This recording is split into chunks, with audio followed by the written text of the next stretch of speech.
વારંવાર કોર્ટને બોમ્બથી ઉડાવી દેવાની ધમકી મળી રહી છે। વધુ એક વખત અમદાવાદની ગ્રામ્ય કોર્ટને બોમ્બથી ઉડાવી દેવાની ધમકી મળી રહી છે। તેને કારણે કોર્ટની અંદર થોડા સમય માટે ભયભીતવાળો માહોલ થઈ જતો હોય છે, અરાજકતાનો માહોલ થઈ જતો હોય છે। અને સૌથી મહત્વની વાત એ છે કે પક્ષકારો જ્યારે આવતા હોય, વાદી આવતા હોય, ત્યારે આ પ્રકારના સ્થિતિ વચ્ચે ખાસ કરીને કોર્ટની અત્યારે કાર્યવાહી છે થોડો સમય માટે સ્થગિત કરવામાં આવી છે। BDDSની ટીમ દ્વારા ચેકિંગ કરવામાં આવી રહ્યું છે। તો બીજી તરફ ખાસ કરીને બહાર જે શહેર સાથે જે એડવોકેટ છે તે તમામ લોકો છે તેમની પણ એ જગ્યાએ આપ જોઈ રહ્યા છો કે ત્યાં પણ BDDSની ટીમ છે, ડોગ સ્ક્વોડની ટીમ છે તે ચેકિંગ કરશે। જોકે વારંવાર આ પ્રકારે જ્યારે કોર્ટમાં બોમ્બથી ઉડાવી દેવાની ધમકી મળતી હોય છે, મારી સાથે કેટલાક વકીલો છે તેમની સાથે પણ વાતચીત કરવાનો પ્રયત્ન કરીશું।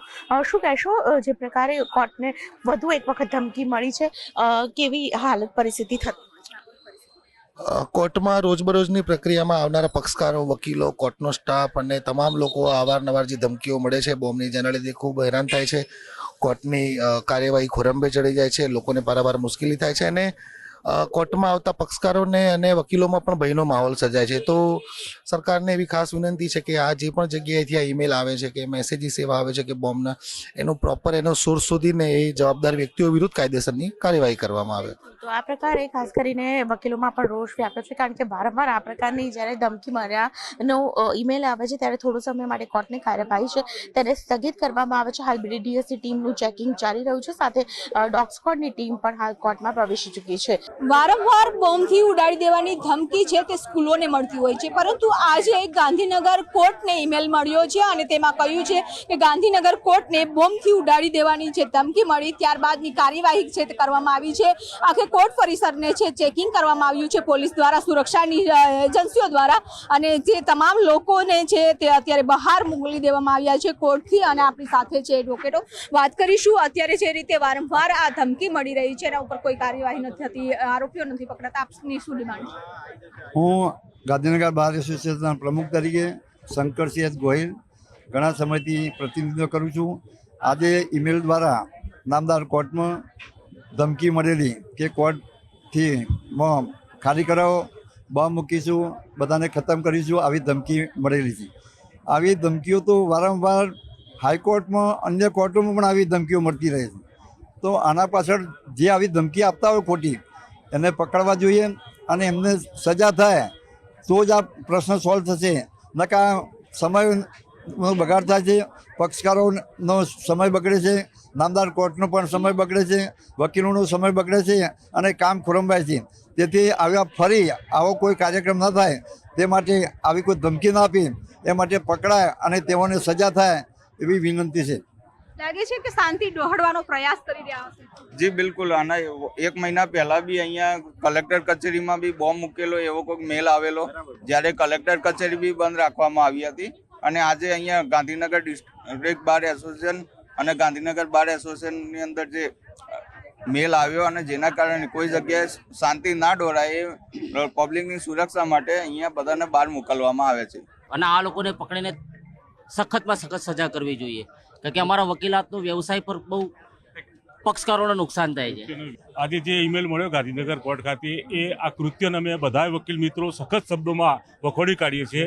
આ દેશની અખંડિતતાને આ પડકારવાનું એક કૃત્ય આ જે સમય ભર્યું છે એનો અમે સખ્ત વિરોધ કરીએ છીએ અને સમગ્ર ભારતના હિતમાં અમે બધા વકીલ મિત્રો સાથે છીએ।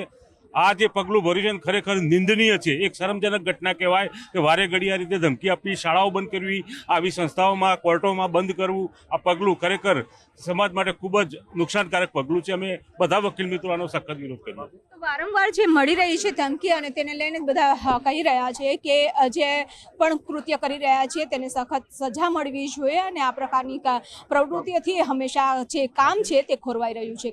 વડોદરા શહેરમાં છેલ્લા 24 કલાકથી ધમકી ભર્યા ઈમેલ મળવાનો સિલસિલો યથાવત છે। ગઈકાલની વાત કરીએ તો ગઈકાલે વડોદરા શહેર અને જિલ્લાની 18 જેટલી શાળાઓને બોમ્બથી ઉડાવી દેવાની ધમકીનો મેલ મળ્યો હતો અને આજે દિવાળીપુરા કોર્ટનો વારો છે। દિવાળીપુરા કોર્ટના જે રજિસ્ટ્રાર છે તેમને વહેલી સવારે કોર્ટ સંકુલને બોમ્બથી ઉડાવી દેવાના ધમકીભર્યો મેલ જે છે તે મળ્યો છે અને જેથી તેમને તાત્કાલિક ધોરણે પોલીસ કંટ્રોલ રૂમમાં જાણ કરી હતી અને તકેદારીના ભાગરૂપે તાત્કાલિક પોલીસના જે અધિકારીઓ છે ત્યાં બોમ્બ સ્કોડ ડોમ સ્કોડ જે છે તે અહીંયા સ્થળ પર પહોંચ્યું છે અને વકીલ આલમમાં ફફડાટ જોવા મળી રહ્યો છે. તમે દ્રશ્યોમાં જોઈ શકો છો કે તકેદારીના ભાગરૂપે જે વકીલ અને અસીલ જે છે એ તમામ લોકોને સુરક્ષા કાજે બહાર અત્યારે કાઢવામાં આવ્યા છે અને કોર્ટ સંકુલની અંદર જે છે તે બોમ્બ સ્કોડ ડોગ સ્કોડ દ્વારા ચેકિંગ જે છે તે હાથ ધરવામાં આવ્યું છે. ઉલ્લેખનીય બાબત છે કે ગઈકાલથી જ કોઈ સાયબર માફિયા છે અથવા તો કોઈ ટીકડખોર છે તેના દ્વારા પોલીસ તંત્ર જે છે તેની ઊંઘ હરામ કરવામાં આવી છે, કારણ કે સતત ધમકીભર્યા મેલ મળી રહ્યા છે. એના કારણે પોલીસ તંત્ર જે છે તે આમ તેમ દોડધામ કરી રહ્યું છે. ગઈકાલના સર્ચ ઓપરેશન દરમિયાન કોઈપણ શંકાસ્પદ ચીજ વસ્તુ મળી નથી. તેના ભાગરૂપે અત્યારે જે આઈપી એડ્રેસ જે છે તેના આધારે ચકાસણી કરવામાં આવી રહી છે કે કયા લોકેશન પરથી આ મેલ જે છે તે કરવામાં આવ્યો છે. દિવાળીપુરા કોર્ટમાં પણ આજે સેમ પરિસ્થિતિ છે. પોલીસ જે છે તે તકેદારીના ભાગરૂપે અત્યારે તમામ પગલાં લઈ રહી છે. જે વાહનો પાર્ક કરેલા છે વાહનોનું ચેકિંગ કરાઈ રહ્યું છે. તો કોર્ટ સંકુલની અંદર ડોગ સ્કોડ અને બોમ્બ સ્કોડ દ્વારા ચેકિંગ કરાઈ રહ્યું છે. હવે આ આઈપી એડ્રેસ જે છે તે ગઈકાલના આઈપી એડ્રેસ સાથે મેચ થાય છે કે કેમ એ તમામ પ્રકારના જે પાસા જે છે તેની ચકાસણીનું કામ સાયબર ક્રાઇમનું છે. ત્યારે સાયબર ક્રાઇમ પોલીસ જે છે તે સમગ્ર મામલે વધુ તપાસ હાથ ધરશે. ડિસ્ટ્રિક્ટ કોર્ટના મેલ ઉપર આજે બોમ્બ અંગેની ધમકીભર્યો મેલ મળેલો છે. ત્યારબાદ ડિસ્ટ્રિક્ટ જજ સાહેબે તાત્કાલિક જ એની સૂચના પોલીસ ખાતાને આપી છે. મારા મારફતે પણ પોલીસ કમિશનરશ્રીને જાણ કરવામાં આવેલી છે. ત્યારે પોલીસ ખાતાની ટીમ તમામ જગ્યાઓનું સઘન તપાસ કરી રહેલી છે અને પક્ષકારોને હાલ પૂરતું કોર્ટ પ્રિમાઇસીસમાં નહીં આવવાનું, વકીલ મિત્રોને કોર્ટ પ્રિમાઇસીસમાં નહીં આવવાનું અને કોર્ટની કાર્યવાહી જ્યાં સુધી ગ્રીન સિગ્નલ નથી મળતો ત્યાં સુધી સ્થગિત કરવામાં આવેલી છે. કોઈપણ પ્રકારનો કેઓસ કરવાની જરૂર નથી, શાંતિ જાળવવાની છે. વકીલ મિત્રોએ પણ શાંતિ જાળવવાની છે. રાજસ્થાનને મળેલો મેલ છે. મેલની અંદર એવું છે કે તમિલનાડુ કોર્ટના કોઈ ચુકાદાને લઈને એના કોઈ રિએક્શન સ્વરૂપે બધી જ કોર્ટોને ઉડાડી દેવામાં આવશે. બપોરે 12 વાગ્યા સુધીમાં એવી ઘટનાના મેલના આધારે અમારી સમગ્ર પોલીસની ટીમ, BDDSની ટીમ, અલગ અલગ બીજી સર્ચ ઓપરેશનની ટીમ અહીંયા આવી ચૂકી છે. ડિસ્ટ્રિક્ટ જજ સાથે પણ અમારી એક વખત મિટિંગ કરી છે અને એ મિટિંગના આધારે પણ અમે લોકો સંપૂર્ણ અલર્ટ રહીને ચેકિંગ ચાલુ છે અને એવું મેલ કયા સોર્સથી મળ્યો છે એની પણ અમારી સાયબરની ટીમ કામે લાગી છે. ગઈકાલના મેલને અને આજના મેલને કોઈ કનેક્શન જોવા અત્યારે હાલ પ્રારંભિક રીતે હું ના કહી શકું, કારણ કે એ અલગ ડોમેનનો છે ને અલગ ડોમેનનો છે. એનું કન્ટેન્ટ અલગ હતું, આનું કન્ટેન્ટ અલગ છે. અત્યારે કોઈ શંકાસ્પદ વ્યક્તિઓની પૂછપરછ કે એવું કશું ના, અત્યારે હાલ બધા પ્રિમાઇસીસની ચેકિંગ ચાલુ છે. પ્રિમાઇસીસ મોટી છે કોર્ટની. હા, તો ઘણી બધી ટીમ અત્યારે લાગી પડી છે. ઝોનની અને અલગ અલગ પોલીસ સ્ટેશનની પણ ટીમ આવી છે અને ચેક કરી રહી છે. મેડમ આ જે મેલ આવી રહ્યા છે એને ટ્રેસ કરવું કેટલો ચેલેન્જિંગ ટાસ્ક છે, કેમ કે આ પ્રકારના ના, સાયબરની ટીમ અમારી પાસે એક્સપર્ટ છે. વડોદરા, અમદાવાદ, ઘણા બધા બીજા પોલીસ સ્ટેશનોમાં પણ આ છે. મેલ કયા મેઇન ડોમેનમાંથી આવે છે એની સાયબરની ટીમ, એક્સપર્ટ ટીમ તપાસ કરી રહી છે. ગઈકાલે લગભગ 16 સ્કૂલમાં બોમ્બ થ્રેટ ઈમેલ મળ્યા હતા. તે અંગે સાયબર ક્રાઇમ પોલીસ સ્ટેશનમાં ગુનો નોંધીને તપાસ હાથ ધરવામાં આવી છે. અત્યાર સુધીના તપાસમાં આપણે ધ્યાન ઉપર આવે છે કે આના ઓરિજિન કંઈ રાષ્ટ્ર બહાર છે.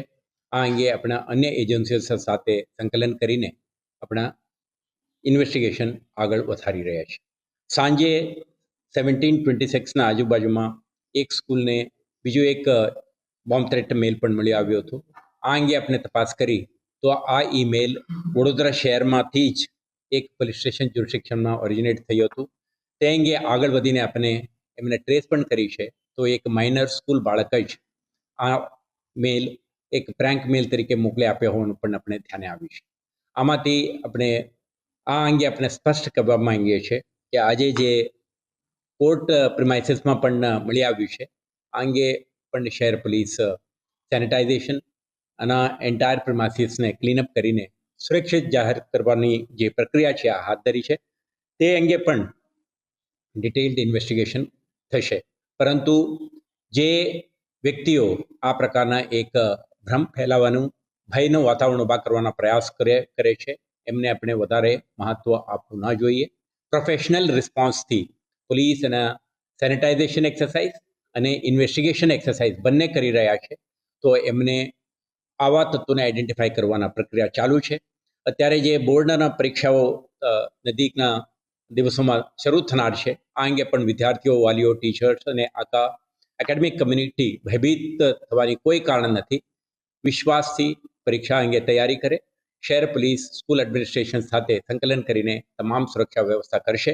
રાજકોટની કોર્ટને ફરી એક વખત બોમ્બથી ઉડાવી દેવાની ધમકી મળી છે. આ ધમકીના પગલે અત્યારે dog squad bomb squad alert થઈ છે. અત્યારે રાજકોટ કોર્ટ ખાતે જે છે એ તપાસ હાથ ધરવામાં આવી રહી છે. ઈમેલ મારફતે આ જે છે એ ધમકી મળી હતી. અત્યારે ડોગ સ્ક્વોડ સાથે જે સુરક્ષા કર્મીઓ પહોંચ્યા છે. અત્યારે જે છે અત્યારે તપાસ પણ અલગ અલગ બેગની એની તપાસ પણ કરવામાં આવી રહી છે. જે શંકાસ્પદ વસ્તુ લાગે તેમની પણ અત્યારે તપાસ જે છે એ કરવામાં આવી રહી છે. ડોગ સ્ક્વોડ આપ દ્રશ્યોમાં પણ જોઈ શકો છો કે જે રીતના ડોગ સ્ક્વોડ દ્વારા જે છે એ આ જે તમામ જગ્યાએ તપાસ કરવામાં આવી રહી છે. આ પહેલા પણ રાજકોટ કોર્ટને બોમ્બથી ઉડાવી દેવાની ધમકી મળી હતી. ત્યારે વધુ એક વખત જે છે ઈમેલ મારફતે ધમકી મળતા સુરક્ષા તંત્ર પણ એલર્ટ થયું છે અને જે કોર્ટની જે કચેરીઓ છે, અલગ અલગ ઓફિસો છે, ત્યાં અત્યારે તપાસ હાથ ધરવામાં આવી રહી છે. આપણે એના દ્રશ્યો પણ બતાવવા માંગીશ કે જે રીતના અત્યારે સુરક્ષા તંત્ર દ્વારા જે છે કોઈ જે કસર છોડવામાં નથી આવી રહી. જે તમામ બાબત છે તેમની જે ઝીણવટભરી તપાસ કરવામાં આવી રહી છે.